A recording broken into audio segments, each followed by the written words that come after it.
सभी को नमस्कार। मेरा नाम यादगिर है। मैं रिसोर्स पर्सन हूँ एसएचजी ऑनलाइन यूट्यूब चैनल में। आपको आज सीएलएफ का ऋण डीसीपी के बारे में मैं बताना चाहता हूँ। सीएलएफ में जो ऋण डीसीपी कब लिखता है, क्यों लिखना है और लिखने का तरीका क्या है, इसके बारे में मैं आप लोगों को बताना चाहता हूँ। अभी सीएलएफ का ऋण डीसीपी मतलब क्या होता है? मतलब परिभाषा, निर्धारित समय तक ग्राम संगठन क्लस्टर संगठन को भुगतान करने वाली कुल किस्ती मतलब मांग राशि, भुगतान किया गया किस्त वापसी, बकाया का विवरण की लिखने वाली पुस्तक को डीसीबी पुस्तक या पत्र कहते हैं।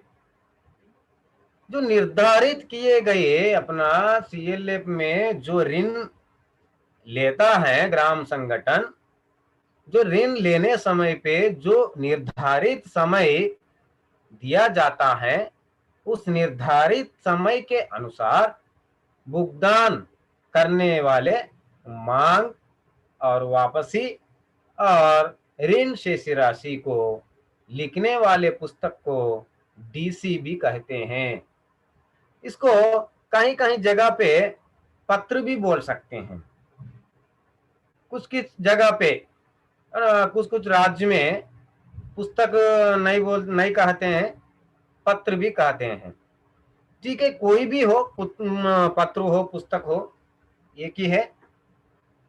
जब अपना सीएलएफ ईसी बैठक 1 और ईसी बैठक 2, कहाँ कहाँ 1 होता है, कहाँ कहाँ 2 होता है।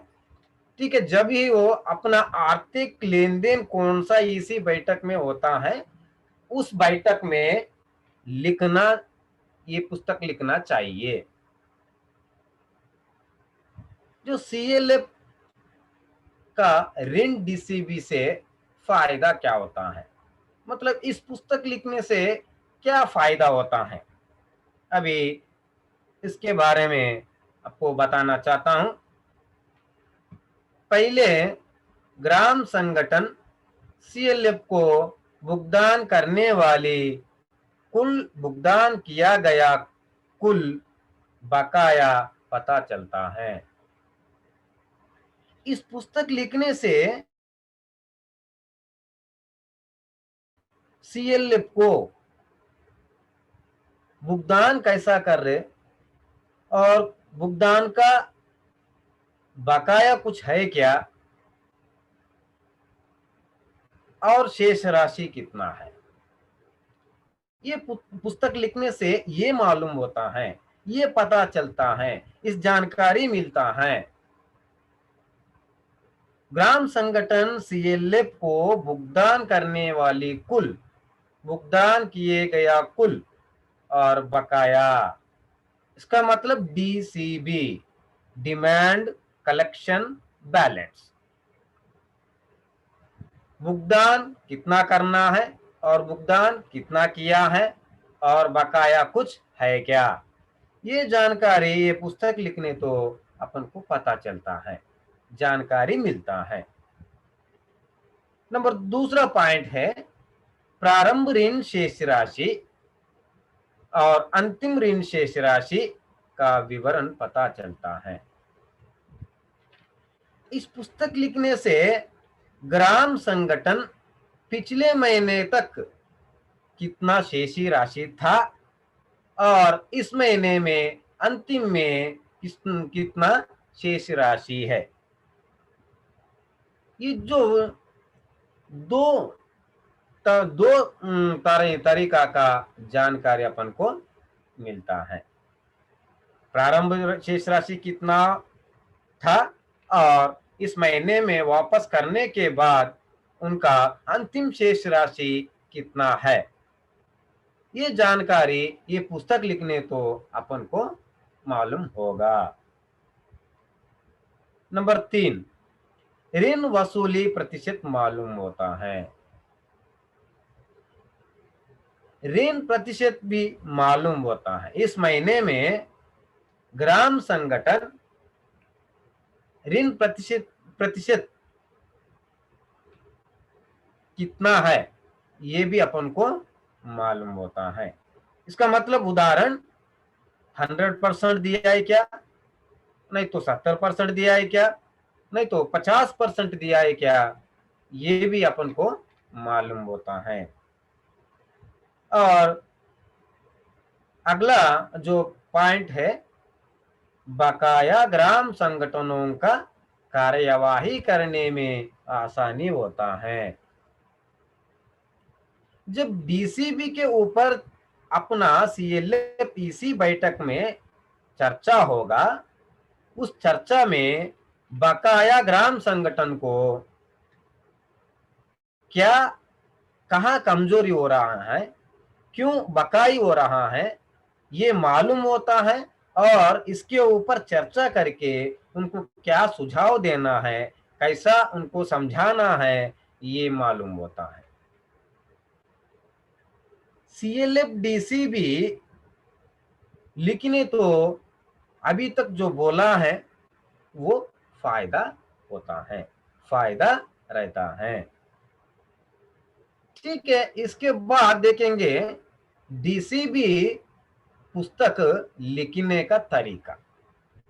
अभी तक अपन डीसीबी का मतलब क्या होता है उसके ऊपर जानकारी दे दिया है, और डीसीबी लिखने तो क्या फायदा है।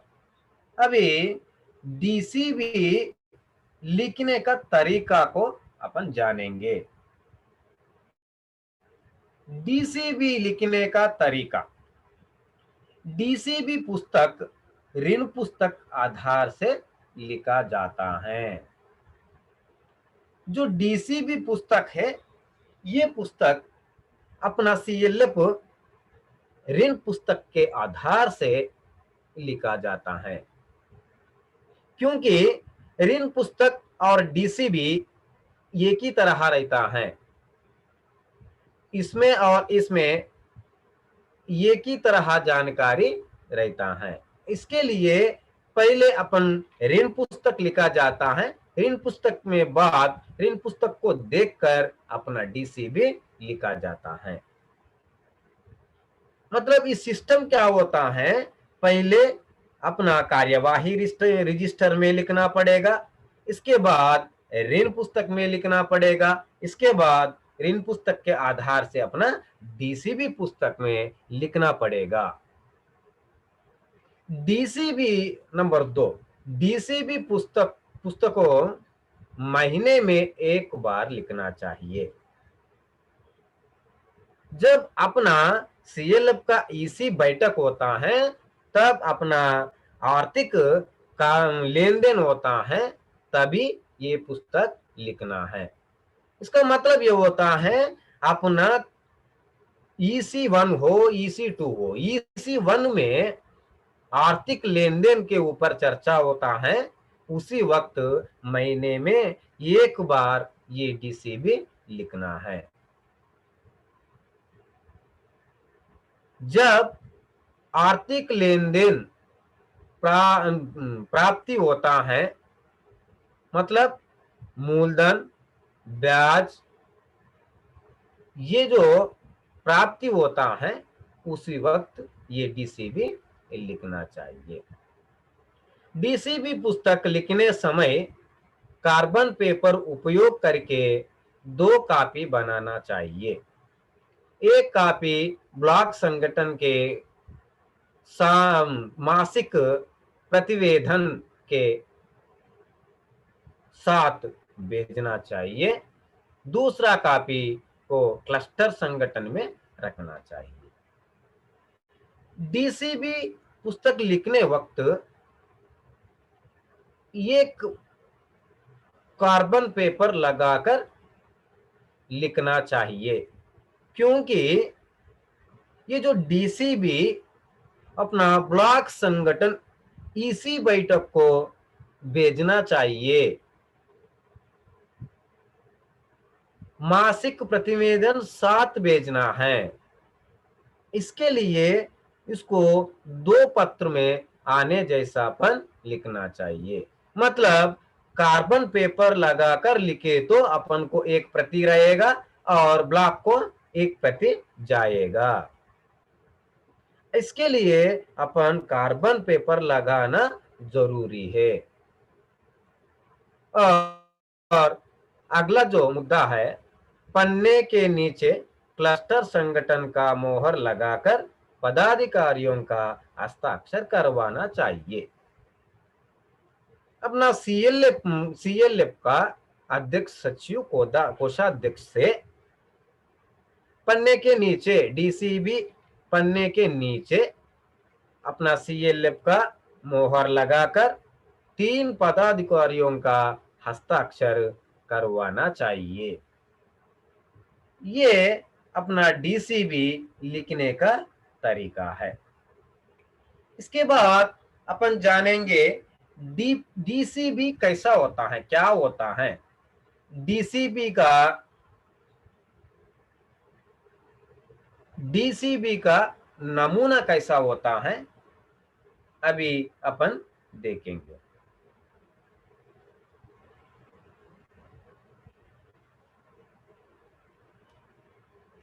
डीसीबी का नमूना ये जैसा होता है।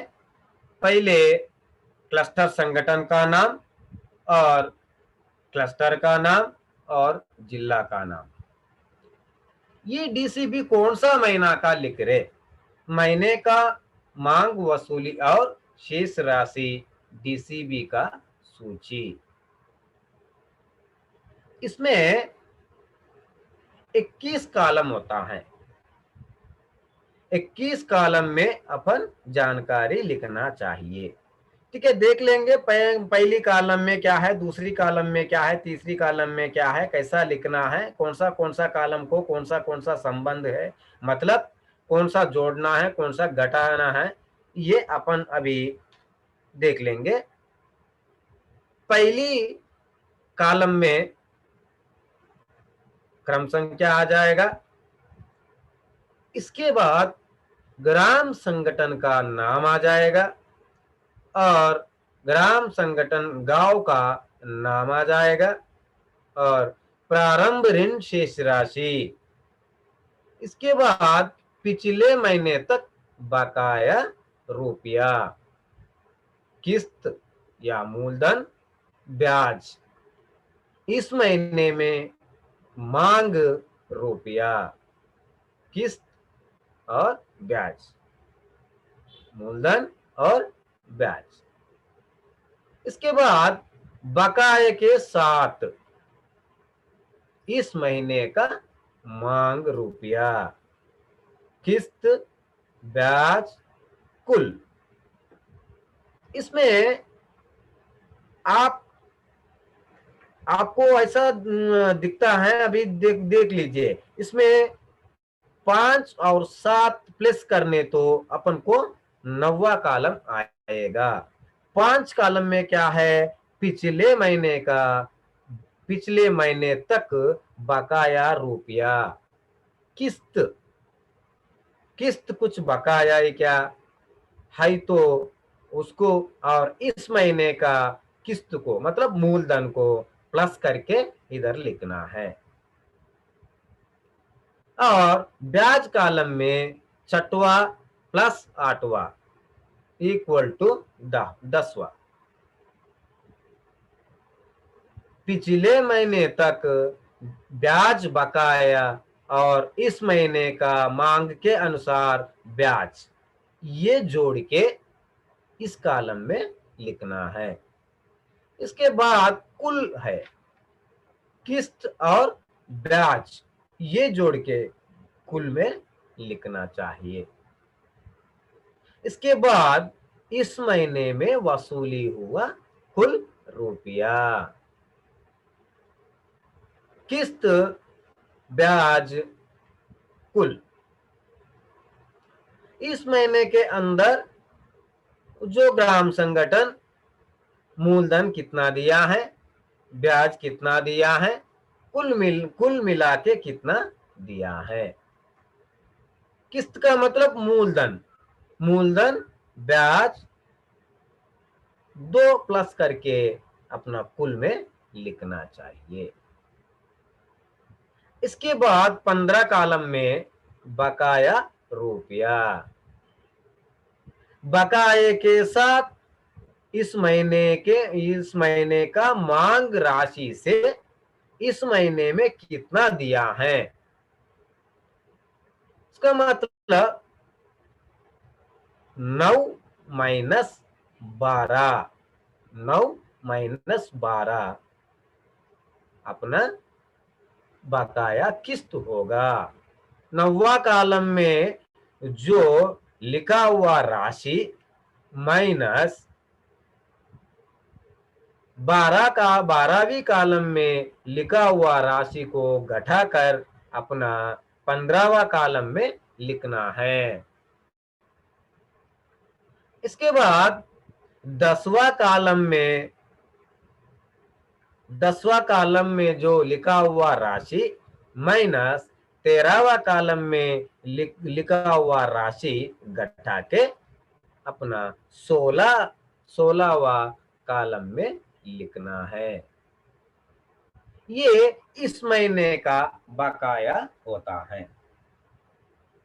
इसके बाद ऋण शेष राशि, ऋण शेष राशि चौथा कॉलम में प्रारंभ शेष राशि है। इस कॉलम में लिखे हुए राशि और 12वां कॉलम में लिखे हुए राशि घटा के अपना 17 कॉलम में लिखना है। फिर एक बार समझाऊंगा। चौथा कॉलम जो है, चौथा कॉलम में प्रारंभ शेष राशि है और अपना 12 कॉलम में इस महीने में वापसी किए गए किस्त है। पिछले महीने तक शेष राशि कितना था, इस महीने में किस्त वापसी कितना किया है। मतलब प्रारंभ शेष ऋण शेष राशि माइनस इस महीने में दिए हुए वापस किए गए किस्त राशि को घटा के अपना ऋण शेष राशि में लिखना है। इसके बाद इस महीने में वसूली हुआ दंड, ऋण संबंधित जो नियम को उल्लंघन किए तो अपन के पास मतलब ग्राम संगठन के पास दंड वसूल किया जाता है। जब दंड वसूल किया है उस वक्त 18वां कॉलम में लिखना है।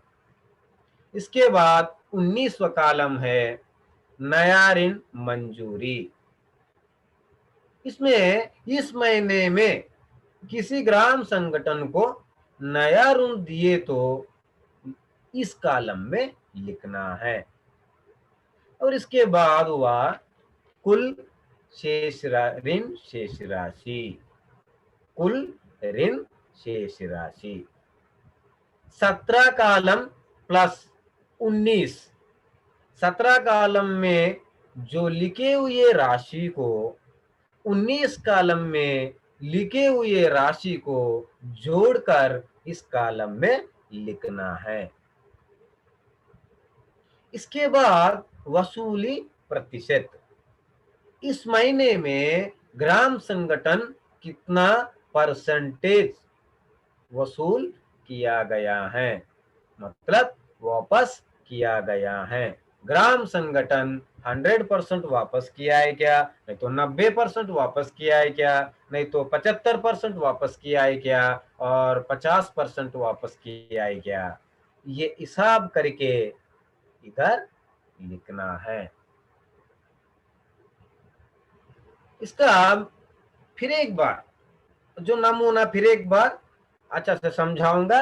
पहले क्रम संख्या आ जाएगा, दूसरा ग्राम संगठन नाम और गांव का नाम, प्रारंभ शेष राशि, पिछले महीने तक बकाया, इस महीने का मांग रुपया, किस्त और ब्याज, बकाये के साथ इस महीने का मांग किस्त ब्याज कुल इस महीने में वसूली हुआ कुल रुपया और इस महीने का बकाया और ऋण शेष राशि इस महीने में कुछ दंड वसूल हुआ तो दंड का राशि और इस महीने में कुछ नया ऋण मंजूरी दिए तो नया ऋण मंजूरी का राशि लिखकर कुल ऋण शेष राशि में लिखना चाहिए। इसके बाद जो कॉलम हुआ है वो प्रतिशत का परसेंटेज का कॉलम हुआ है। ये डीसीबी कहता है। इसमें देख लीजिए ऋण प्रारंभ शेषी राशि से लेकर बकाये के साथ इस महीने का मांग रुपया यहां तक डी होता है। डी मतलब डिमांड होता है। इसमें दो प्रकार का डिमांड है। पिछले महीने का बकाया है तो उनका डिमांड है और इस महीने का मांग के अनुसार कितना है, मतलब इस महीने का वापसी करने का डिमांड क्या है, ये कुल मिला के बकाई के साथ डिमांड क्या है। मतलब चार कॉलम से शुरू कर 11 कॉलम तक डी होगा, डिमांड है, डिमांड होगा। इसके बाद 12 से 14 तक सी है। सी का मतलब कलेक्शन, वसूली, प्राप्ति।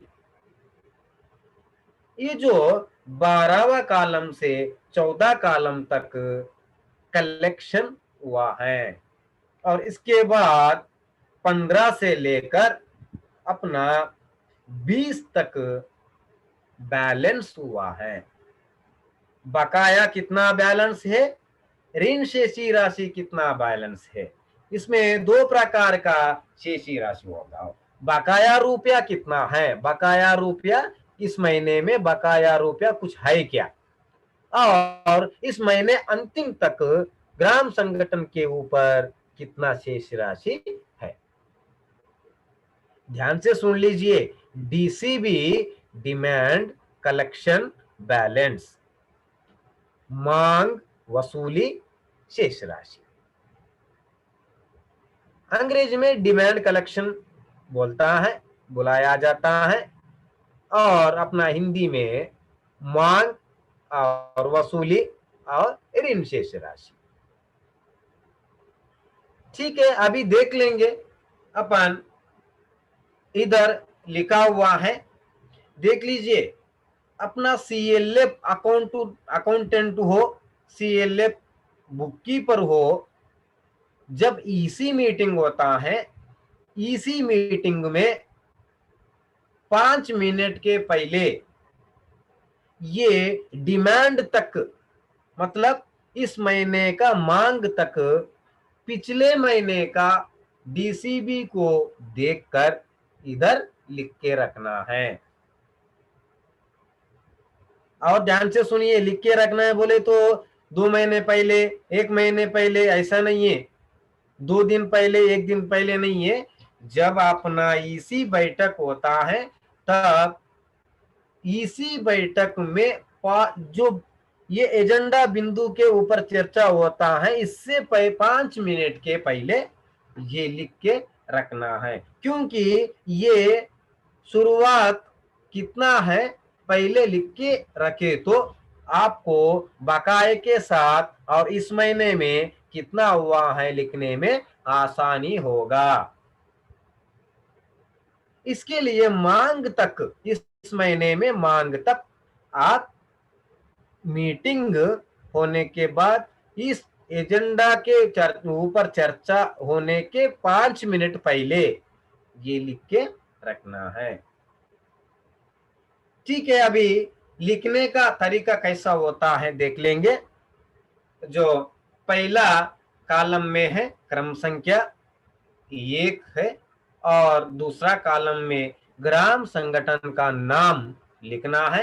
ग्राम संगठन का नाम है पूजिता ग्राम संगठन, गांव का नाम है रामपुर और पूजा वीवो के ऊपर पिछले महीने तक, मतलब आज प्रारंभ शेष राशि हुआ है 4,90,000। 4,90,000 उनका ऊपर ऋण शेषी राशि था। और पिछले महीने तक बकाया रुपया, पिछले महीने तक इनके ऊपर कुछ बकाया नहीं है, इसके लिए पांचवा कॉलम में डैश आएगा, छठवा कॉलम में भी डैश आएगा। ये कब कैसा मालूम होता है अपन को? पिछले महीने का डीसी भी देखे तो ये मालूम होता है। ये भी पिछले महीने का डीसीबी का आधार से लिखना पड़ेगा। और इस महीने का मांग, इस महीने का मांग कहाँ दिखता है? अपना ऋण पुस्तक में दिखता है। ऋण पुस्तक में नियोजन का मांग का प्रणाली लिखकर रहेगा। उस प्रणाली के आधार से अपन किस्त कितना वापसी करना है और ब्याज कितना वापसी करना है हम इधर लिख सकते हैं। इसके बाद अभी बकाये के साथ इस महीने का मांग, इधर इस कॉलम में क्या है? पांचवा प्लस सातवां कॉलम को जोड़ के इधर नौवा कॉलम में लिखना है। पांचवा कॉलम में क्या है? 0 है। और सातवां कॉलम में क्या है? 5,000 है। 0 प्लस 5,000 कितना होगा? 5,000। कितना होगा? 5,000। और ब्याज का कॉलम देखेंगे। ब्याज का कॉलम में 6 कॉलम और प्लस 8 कॉलम को प्लस करके इधर लिखना है। छठवां कॉलम और 8वां कॉलम जोड़कर इधर लिखना है। देखेंगे छठवां कॉलम में कुछ है क्या? मतलब 0 है। और 8वां कॉलम में क्या है? 8वां कॉलम में 2,450 रुपया। 0 प्लस 2,450 रुपया कितना होगा? 2,450 रुपया होगा।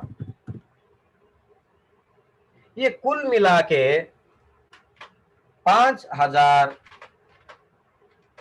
प्लस 2,450 रुपया मिला के 7,450 रुपया होगा। 7,450।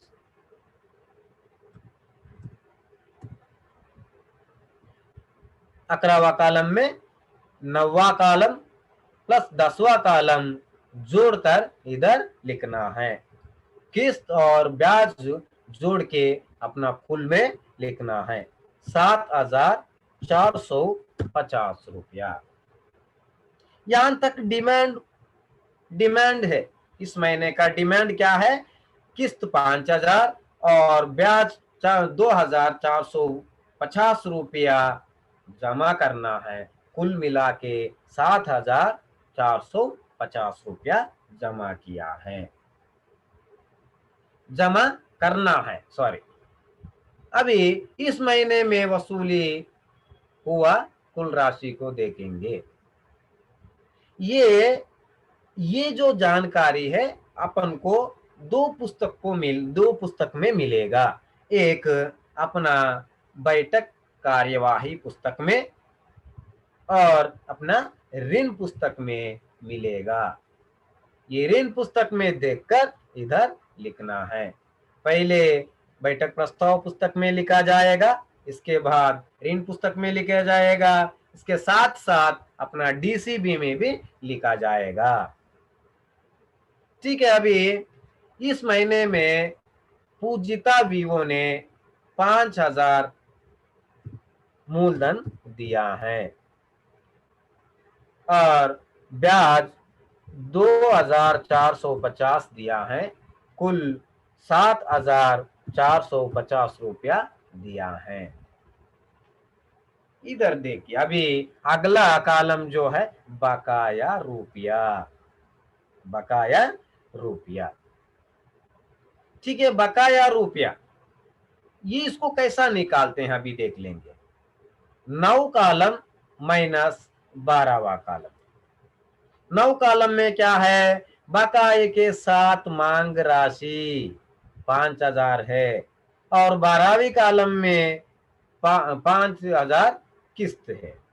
इस महीने में वसूल हुआ किस्त 5000 है। अपना डिमांड भी, अपना मांग भी 5000 है। मांग 5000 है, कलेक्शन भी 5000 है। इसके लिए इधर 0 आ जाएगा, -9 -12, 5000 -5000।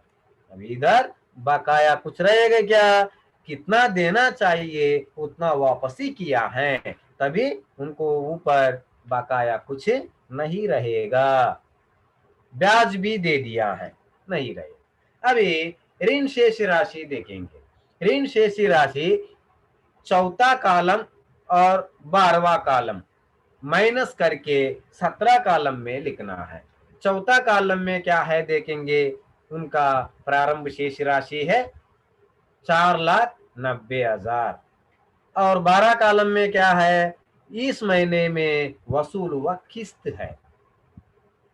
मतलब 4,90,000 माइनस 5,000, 4,90,000 माइनस 5,000 कितना होगा, 4,85,000, 4,85,000 रुपया। कितना हुआ, 4,85,000 हुआ है। फिर पिछले महीने कुछ बकाया नहीं है, इसके लिए उनको दंड भी नहीं है,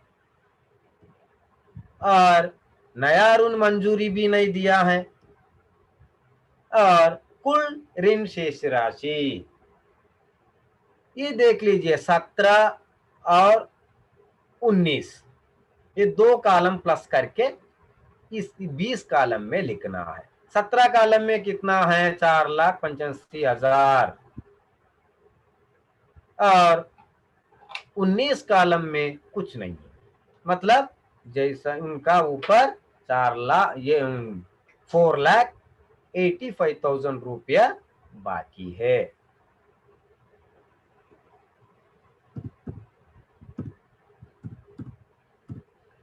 ठीक है, अभी प्रतिशत देख लेंगे। डिमांड कितना था, किस्त 5,000, ब्याज 2,450 रुपया। फिर वापसी कितना है, 5,000, और ब्याज कितना है, 2,450 रुपया। मतलब जितना डिमांड है उतना वापसी आया है। इसका कितना होगा फिर कितना होगा, 100%, 100%। पूजिता वीवो ने इस महीने में वसूली प्रतिशत कितना, 100% है। ठीक है, और नीचे जो है लक्ष्मी, लक्ष्मी पिछले महीने उनका ऊपर 2,94,000 है, और उनका बकाया किस्त बकाया नहीं है, ब्याज बकाया नहीं है, और इस महीने के अनुसार, योजना के अनुसार 3,000 मूलधन वापस करना है, 1,470 रुपया ब्याज वापसी करना है। इधर बकाई कुछ नहीं है, इसके लिए ये 3,000 इधर आ जाएगा, और इसके साथ साथ बकाया ब्याज भी कुछ नहीं है, 1,400 रुपया, 1,470 रुपया आएगा। कुल मिला के 4,000, कुल मिला के 4,470 रुपया। इस महीने में 3,000 से 3,000 डिमांड है, लेकिन 2,000 वापसी किया है और ब्याज जितना देना चाहिए उतना दे दिया है। कुल मिला के 3,470 रुपया दिया है। अभी देख लीजिए, अभी बकाया किस्त, अभी 15वां कॉलम देखेंगे।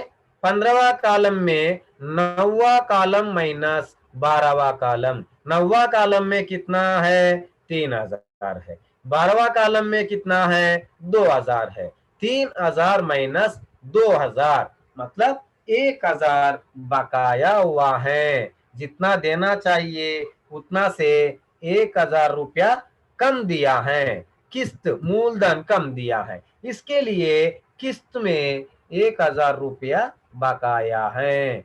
ब्याज में कुछ नहीं है। ब्याज में 1,417 रुपया देना चाहिए, 1,417 रुपया दिया है, वापसी किया है। इसके लिए ब्याज का कुछ बकाया नहीं है। अभी ऋण शेषी राशि देखेंगे। इसमें पहले कितना था? 2,94,000 और इसमें से 2,000 माइनस किए तो 2,92,000 था, है उनके ऊपर 2 लाख 2,92,000। ठीक है। इस महीने में कुछ दंड नया आया है और ऋण भी नहीं दिया है और इनके ऊपर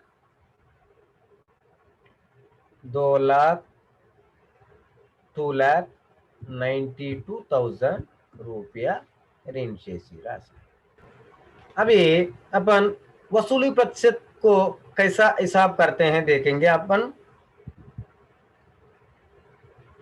इस महीने में वसूल किया गया मूलधन राशि को अपना बकाये के साथ मूलधन राशि भाग करना है। इस महीने में कितना दिया है? 2,000 रुपया दिया है और बकाये के साथ कितना देना चाहिए? 3,000। कितना परसेंट हुआ? 66% हुआ है। फिर एक बार 2,000 डिवाइडेड बाई 3,000 इंटू 100, 66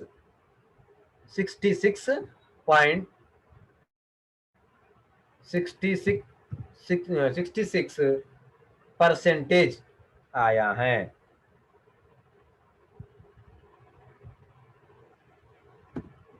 ये जैसा अपन को डीसीबी लिखना है। ठीक है, ये देखेंगे पिछले महीने तक 2,000 बकाया था और इस महीने का 4,000 किस्त है। दो मिला के 6,000 वापसी करना है। बकाये के साथ 6,000 किस्त वापसी करना है। 1,960 रुपया ब्याज वापसी करना है। कुल मिला के 7,000, कुल मिला के 7,960 रुपया कुल वापसी करना है। इस महीने में ये जितना है उतना वापस दे दिया। 6,000 रुपया वापसी दे दिया, किस्त वापसी दिया है और 1,960 रुपया ब्याज वापसी दिया है। 7,690 रुपया कुल वापसी किया है। इसका मतलब बकाया कुछ नहीं है। बकाया में डैश आ जाएगा, इधर भी डैश आ जाएगा। और ऋण शेषी राशि में पहले कितना था? 3,92,000 था। इसमें से 6,000 को घटाए तो अपन को 3,92,000 माइनस 6,000, 3,86,000।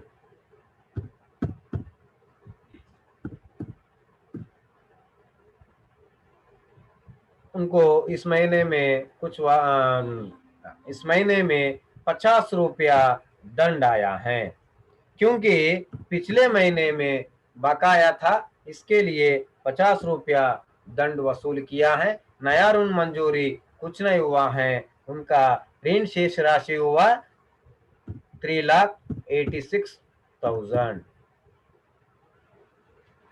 प्रतिशत 100% हुआ है, परसेंटेज 100 हुआ है।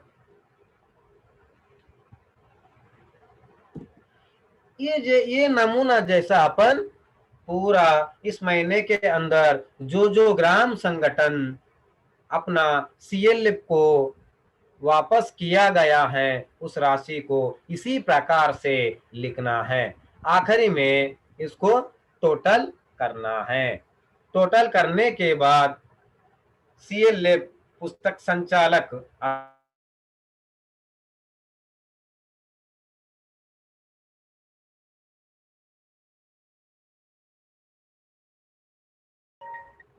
सीएलएफ पदार्थ राइट साइड में मोहर लगाकर